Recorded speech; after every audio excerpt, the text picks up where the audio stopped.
નમસ્કાર, KTV news ગુજરાતીમાં આપનું સ્વાગત છે। મેડિકલ પ્લસની સાથે હું છું લવલીન કૌર। મેડિકલ પ્લસમાં હું રોજ નવા મુદ્દા સાથે આપની સમક્ષ આવું છું, કારણ કે આ પ્રોગ્રામમાં જેટલા જ માટે શરૂ કર્યો છે। અત્યારે લાઇફસ્ટાઇલ એવી થઈ ગઈ છે કે લોકો એકબીજાની સાથે બહુ જ નથી બેસતા ને એટલા જ માટે કદાચ જે દિલની વાતો હોય છે એ દિલમાં જ રહી જાય છે। ઘણા અમારામાં એવા લોકો હશે જે ઉદાસ રહેતા હોય છે, ડિપ્રેશન ફીલ કરતા હોય છે, પરંતુ એ લોકોને ખબર નથી હોતી। એટલે આજે સમજીશું કે ડિપ્રેશનની વ્યાખ્યા શું છે, કારણ કે ઘણા એવા લોકો છે જે અગ્રેસિવ થઈ જાય છે, નાની નાની બાબતો પર ગુસ્સે થાય છે। એના પાછળનું કારણ શું એવું વ્યક્તિના મનમાં રહી જાય છે, શું નેચરમાં ફેરફાર જોવા મળતી હોય છે, અને એટલા જ માટે કયા પ્રકારની તકલીફો એ લોકોને થાય છે કે જે વ્યક્તિ જે છે એ ડિપ્રેશનથી પીડાઈ રહ્યો છે। પછી બીજી એક મહત્વની વાત કે ખબર કઈ રીતે પડે વ્યક્તિને કે ડિપ્રેશનથી પીડાઈ રહ્યો છે, કારણ કે નાની એવી બાબત પર ગુસ્સે થઈ જવું, પછી એકલતા અનુભવ કરવી, એકલે રહેવું, કોઈને જોડે વાતો શેર નથી કરવી, આવા ઘણા એવા મુદ્દાઓ છે જેના પર આજે આપણે ચર્ચા કરીશું। ચર્ચા કરવા માટે આજે અમારી સાથે ડોક્ટર રમાશંકર યાદવ જોડાયા છે, જે એમડી સાયકાઇટ્રિસ્ટ છે। ડોક્ટર, સ્વાગત છે આપનું કેટીવી ન્યૂઝ ગુજરાતીમાં। ડોક્ટર, સૌ પહેલા સમજીશું કે ડિપ્રેશનની વ્યાખ્યા શું હોય છે।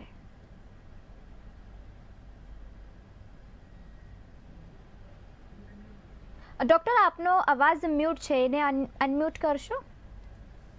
સર, હા, જી નમસ્કાર। જી ડિપ્રેશનને સમજતા પહેલા ખુશી અને દુઃખ, હસી એ બધી જે નોર્મલ લાગણીઓ છે, હા જી નોર્મલ લાગણીઓ દરેક માણસની જિંદગીમાં થતી હોય છે। ડિપ્રેશન ક્યારે કહેવાય? જ્યારે નોર્મલ લાગણીઓ કરતા હતાશા, નિરાશા થોડી વધારે અનુભવાય, થોડા વધારે પ્રમાણની સાથે થોડે વધારે સમય માટે હોય, જી અને આપણી જે નેગેટિવ લાગણીઓ, નેગેટિવ વિચારો અને નકારાત્મકતા જે છે, આપણી જો અને ઉદાસીનતા, નિરાશા જો છે 2 વીક કરતા વધારે રહે, કન્ટિન્યુઅસ રહે અને નોર્મલ પ્રમાણ કરતા થોડી વધારે રહે, તો એ વ્યક્તિ ડિપ્રેશનમાં છે એવું કહી શકાય છે। જી અને બિલકુલ, ડિપ્રેશન જે છે, હા જી ડિપ્રેશનમાં મેનલી હતાશા, નિરાશાની સાથે સાથે વર્તનમાં ફેરફાર થવું, હા જી જાત જાતના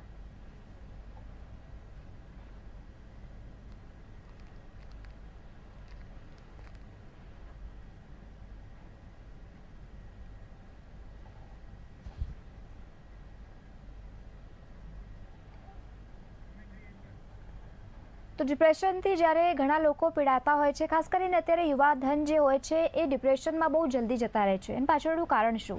અને અલગ અલગ પ્રકારના રોગ એમાં જોવા મળતા હોય છે, કારણ કે એક એવો સમય આવે છે કે જ્યારે વ્યક્તિ જ્યારે ડિપ્રેશનમાં જતો રહે છે, પછી કોઈના જોડે રહેતો નથી, ખાસ પછી એકલતા અનુભવ કરે છે, અને એને લઈને એ બહુ જ એવી બધી બાબતો એના મનમાં ચાલતી હોય છે। એટલે મહત્વનું છે કે સમજીએ કે ડિપ્રેશન એટલે શું હોય છે, અને ડિપ્રેશનના ઘણા પ્રકારો પણ હોય છે, એ પણ આજે ડૉક્ટર પાસેથી સમજીશું। ડૉક્ટર, ઉદાસી જે રોગ હોય છે એના કેટલા પ્રકારો હોય છે? શું ડિપ્રેશનના પણ પ્રકારો હોય છે કે કેમ? કરીએ તો જી જનરલી જે આપણે વેગ ટર્મ યુઝ કરતા હોઈએ છીએ કે ડિપ્રેશન, પણ ડિપ્રેશનને જો કેટેગરી વાઇઝ જોવા જઈએ તો હા જી એક હોય છે મેજર ડિપ્રેશન। મેજર ડિપ્રેશનમાં એવું કહેવાય છે કે એટલીસ્ટ ફોર 14 ડેઝ, કે 14 દિવસ કરતા વધારે સમય માટે, આખા દિવસ માટે હતાશા, નિરાશાની લાગણી વધારે પડતી જો અનુભવાતી હોય, અને કોઈ વસ્તુમાં રસ ના લાગતો હોય, ઊંઘ ડિસ્ટર્બ થાય, ભૂખ ડિસ્ટર્બ થાય, અને હોપલેસનેસ, હેલ્પલેસનેસ જેવી ફિલિંગ્સ આવે, મરવાના વિચારો આવે, આવા લક્ષણો જો 14 દિવસ કરતા વધારે હોય, આખા દિવસ માટે હોય, સોશિયલ અને ઓક્યુપેશનલ ફંક્શનિંગ ડિસ્ટર્બ હોય, તો એને મેજર ડિપ્રેસિવ ડિસઓર્ડર કહેવાય છે। એક હોય છે બાયપોલર ડિસઓર્ડર, બાયપોલર ડિપ્રેશન કહેવાય। હા જી બાયપોલર ડિપ્રેશન શું હોય છે કે ઉન્માદનો દર્દી છે, જેને લાઈફમાં ક્યારેક મેનિયા થયું છે, હા જી બોલ બોલ કરવું, મોટી મોટી વાતો કરવી, જીદ કરવી, અને એવા દર્દીઓમાં ક્યારેક ડિપ્રેશન થાય। જી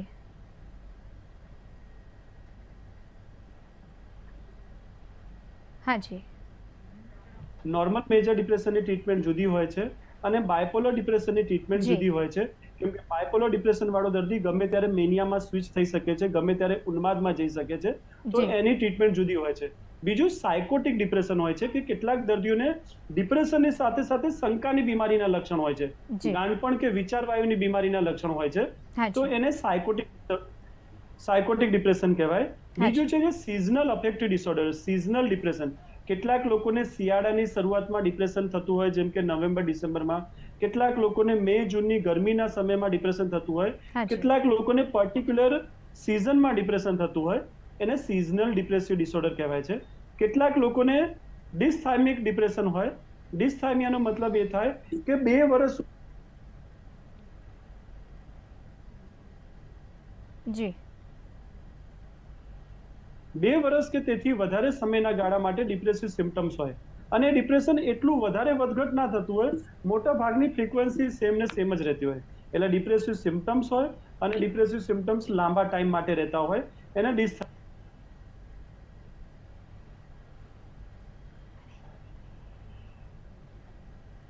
હેલો જી બિલકુલ જી ડૉક્ટર, અને હા. જે રીતે આપે વિગતવાર અને માહિતી ઘણી આપી છે. વખત હા જી હજુ પણ કેટલાક પ્રકાર છે જી કે ઘણી વખત જે છે પોસ્ટપાર્ટમ ડિપ્રેશન જે બહુ કોમન હોય છે. જી. ઘણી વખત ડિલિવરી પછી પહેલા 4 થી 6 વીક દરમિયાન ડિપ્રેસિવ સિમ્પટમ્સની ફ્રીક્વન્સી વધારે હોય છે. ઘણી વખત એ સ્ત્રીને રડવાનું આવે, મરવાના વિચાર આવે, પોતાના બાળકને મારી નાખવાના વિચાર આવે, એને લાગે કે મારું બાળક હું સાચવી નહીં શકું. તો ડિલિવરી પછીના જે પહેલા 4 થી 6 વીક હોય છે એ દરમિયાન ડિપ્રેસિવ સિમ્પટમ્સની શરૂઆત થઈ હોય છે. તો અને એટિપિકલ ડિપ્રેશનમાં ઘણી વખત ઊંઘ વધારે આવી કે ભૂખ વધારે લાગવી એ ટિપિકલ સિમ્પટમ સાથે હોય. ઘણી વખત મિલેન્કોલિક ડિપ્રેશન હોય છે કે ઘણી વખત હતાશા નિરાશાની ફિલિંગ્સની સાથે આવા જુદી જુદી વેરાયટીના ડિપ્રેસિવ સિમ્પટમ્સ હોય છે. આ જે કેટેગરી પાડવામાં આવી છે, જે આ પ્રકાર પાડવામાં આવ્યા છે, લક્ષણો પરથી પાડવામાં આવ્યા છે, અને એ લક્ષણો પ્રમાણેની દરેક પ્રકારની ડિપ્રેશનની બીમારીમાં ટ્રીટમેન્ટ એટલે કે દવાઓ જુદી જુદી હોય છે. એટલે ડિપ્રેશન કયા પ્રકારનો છે એના પ્રમાણે સ્પેશિયાલિસ્ટ ડોક્ટર ડિપ્રેશનના પ્રકાર પ્રમાણે દવાઓ સેટ કરતા હોય છે. તો ડિપ્રેશનના સિમ્પટમ્સ, ડિપ્રેશન કઈ વેરાયટીનું છે એ પણ સમજવું ઘણી વખત બહુ જરૂરી હોય છે, જે સ્પેશિયાલિસ્ટ ડોક્ટર સમજી શકે. જી બિલકુલ ડૉક્ટર, આપે ખૂબ જ સરસ રીતે વિગતવાર માહિતી આપી છે.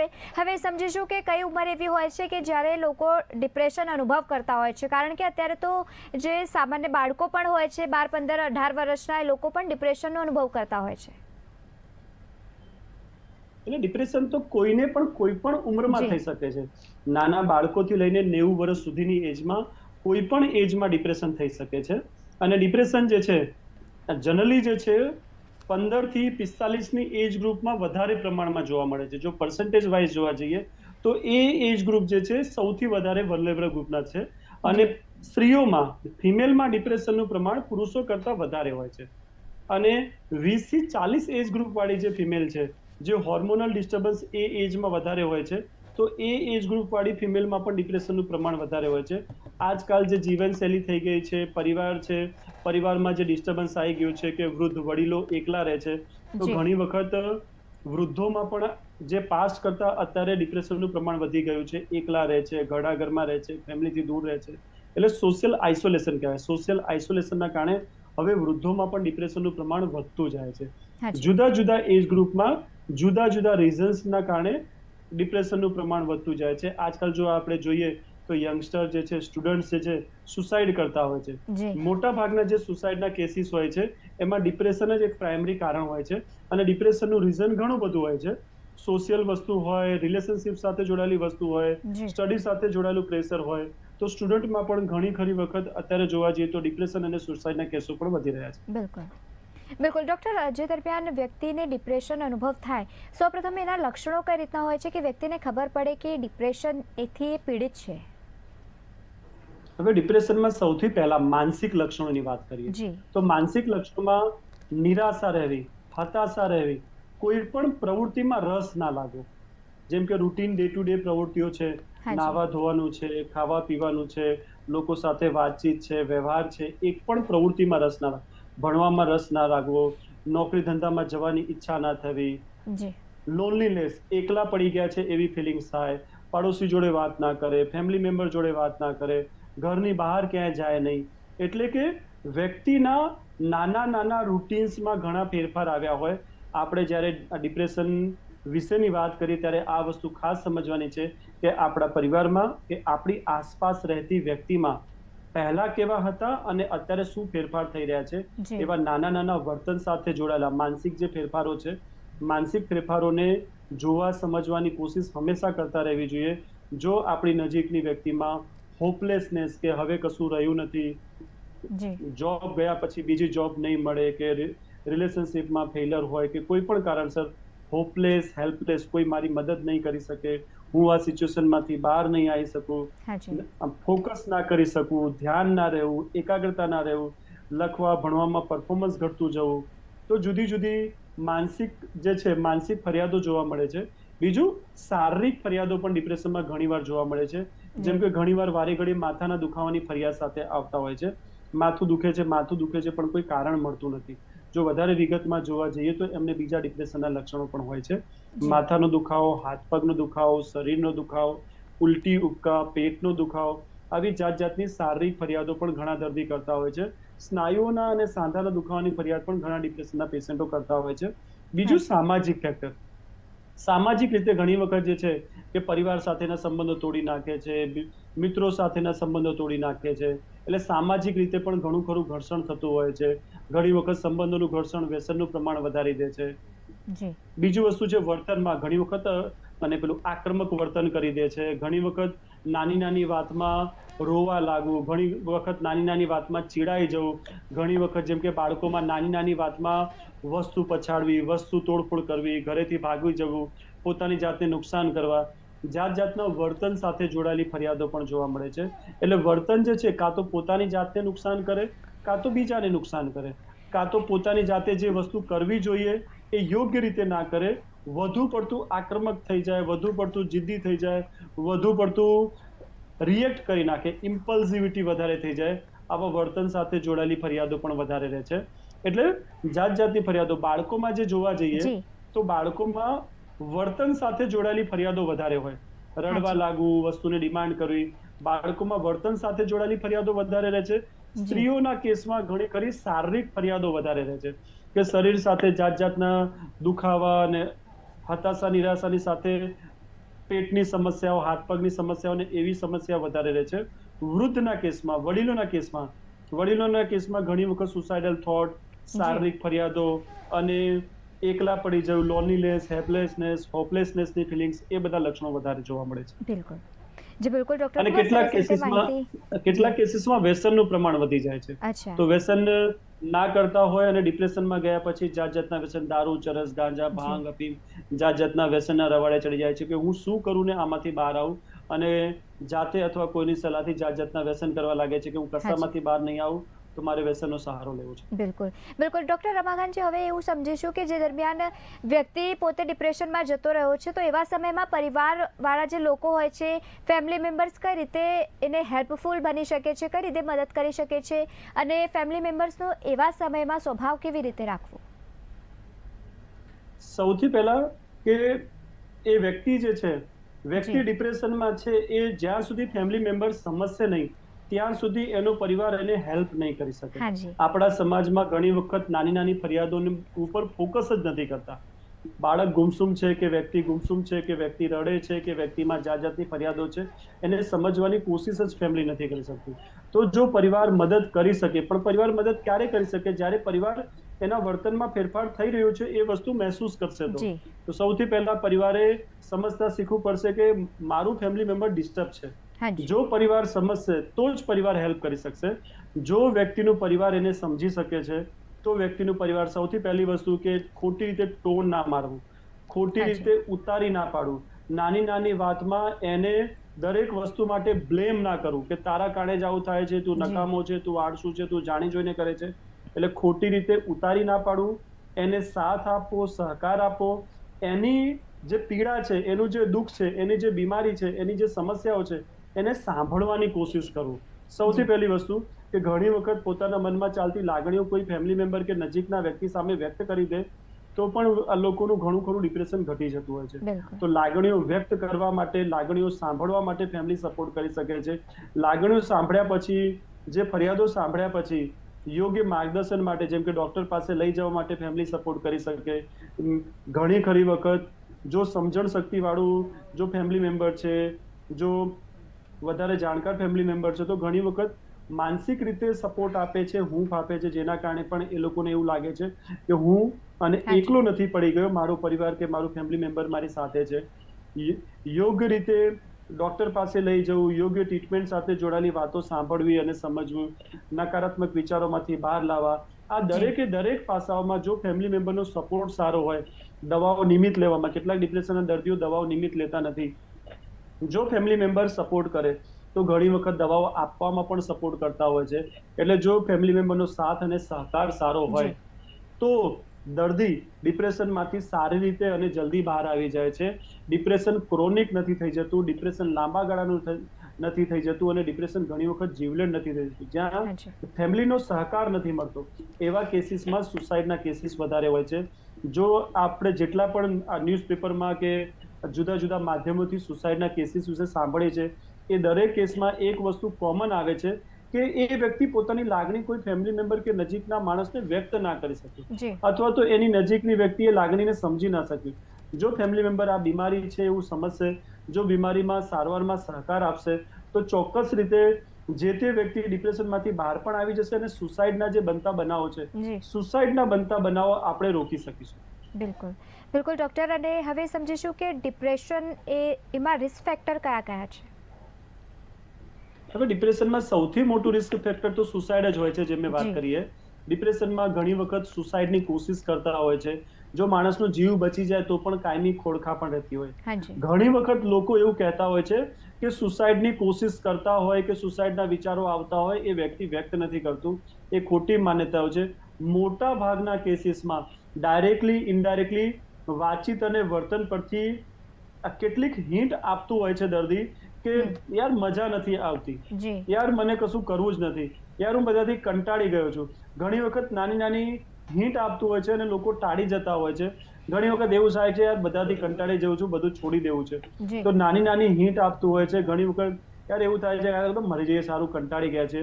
તો ઘણા આવા ક્લૂઝ દર્દી આપતા હોય છે જે નજીકના લોકોએ સમજવાની જરૂર છે. બિલકુલ આવા ક્લૂઝ કોઈ વ્યક્તિ આપતું હોય છે અને આવા મરવાની વાતો કે સુસાઇડની વાતો કરતું હોય છે, તો એને ક્યારે પણ અવગણવું નહીં, એને હંમેશા સિરિયસલી લેવું.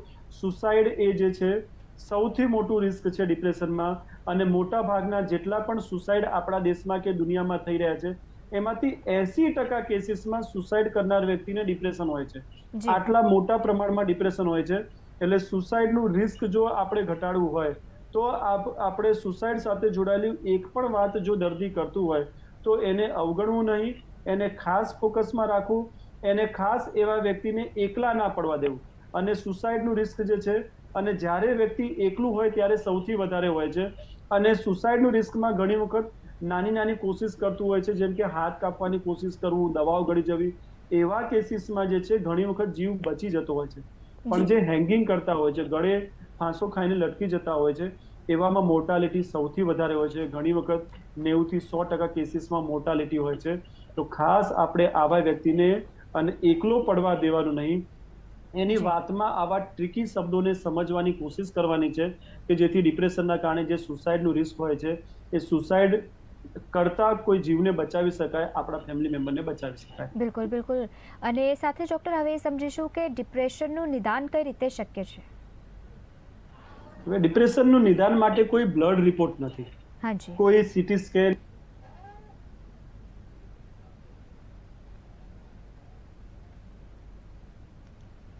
જી સીટી સ્કેન, MRI કે કોઈ પણ એક્સરે કે કોઈ પણ રિપોર્ટમાં ડિપ્રેશનનું નિદાન થતું નથી.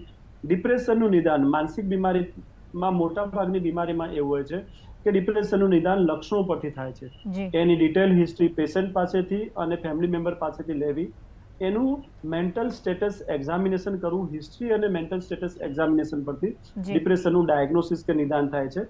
આના માટે કેટલાક સ્કેલ હોય છે, હેમિલ્ટન ડિપ્રેશન સ્કેલ, સુસાઇડ સાથે જોડાયેલા કેટલાક સ્કેલ હોય છે. તો જાત જાતનો સ્કેલ યુઝ કરીએ છીએ અને એ સ્કેલ પરથી અમે સાયકાટ્રિક ડોક્ટર લોકો નક્કી કરીએ છીએ કે ડિપ્રેશન કેટલું સિવિયર છે, માઇલ્ડ છે, મોડરેટ છે, સિવિયર છે. ડિપ્રેશનની જે સિવિયરિટી છે એ નક્કી કરવા માટે અને ડાયગ્નોસિસ માટે કેટલાક સ્કેલ હોય છે જેનો પ્રોફેશનલ્સ લોકો યુઝ કરતા હોય છે. જી બિલકુલ. અને ડૉક્ટર સાથે જ શું એ ડિપ્રેશન પૂરી લાઈફ સુધી સાથ રહે છે કે પછી એક એવો સમય આવે છે કે જ્યારે ડિપ્રેશનમાંથી મુક્તિ મળી જાય છે? હવે ડિપ્રેશનના જે પ્રકારોની વાત કરી, ડિપ્રેશન જુદા જુદા પ્રકારનું હોય છે. બાયપોલર ડિપ્રેશન જે વાત કરી, ઘણા લોકોને ડિપ્રેશન જો બાયપોલર ટાઈપનું હોય તો લાંબો ટાઈમ સુધી રહેતું હોય છે. અને એન્ડોજીનસ ડિપ્રેશન છે કે કઈ વેરાયટીનું ડિપ્રેશન છે, રિકરન્ટ ડિપ્રેશન છે, ક્રોનિક ડિપ્રેશન છે, રિકરન્ટ ડિપ્રેશન છે. જાત જાતના ડિપ્રેશનની વેરાયટી હોય છે, એના પ્રમાણે ડિપ્રેશનનું પ્રોગ્નોસિસ હોય છે. ઘણી વખત સ્ટ્રેસ આવ્યું અને ડિપ્રેશન થયું. ઘણી વખત મોટા ભાગના કિસ્સાઓમાં ડિપ્રેશન દવાઓથી મટી જતું હોય છે. જી ડિપ્રેશન માટેની જે દવા હોય છે, જે સારવાર કરવામાં આવે છે, દવાઓ સિવાયનું જે કાઉન્સેલિંગ સાયકોથેરાપેટિક વર્ક જે કરવામાં આવે જી છે, અને 1 થી 3 મહિના અને ઘણા ખરા કેસીસમાં 6 થી 9 મહિનામાં ડિપ્રેશન મટી જતું હોય છે. વ્યક્તિ સંપૂર્ણપણે સ્વસ્થ થઈ જતું હોય છે. પણ કેટલાક કેસીસ એવા હોય છે કે જ્યાં બીજી વાર ઉથલો મારે છે. જો ડિપ્રેશન બીજી વાર ઉથલો મારે તો ઘણી વખત 1 થી 3 વર્ષ સુધી દવાઓ ચાલુ રાખવાની હોય છે.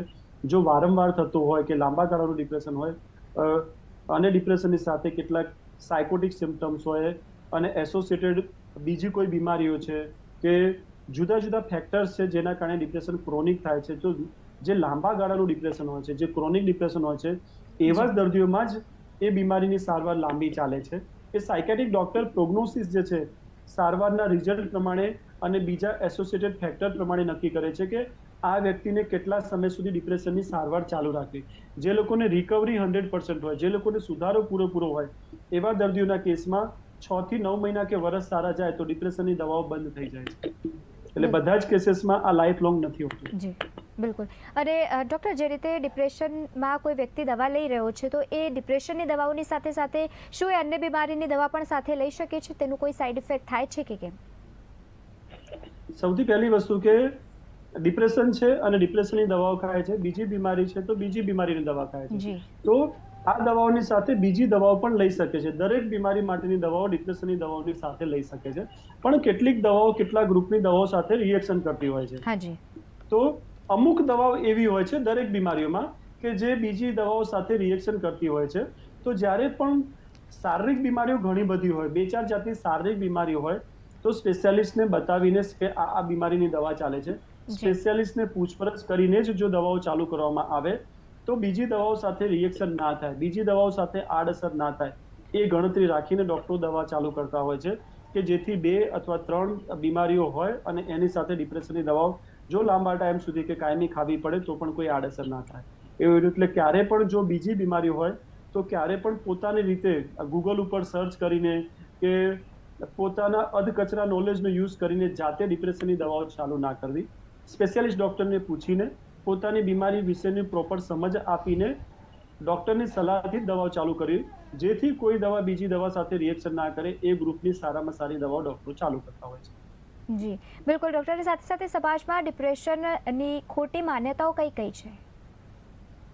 હવે ડિપ્રેશન સાથે જોડાયેલી તો ઘણી ખોટી માન્યતાઓ હોય છે, જેમ કે આળસુ છે.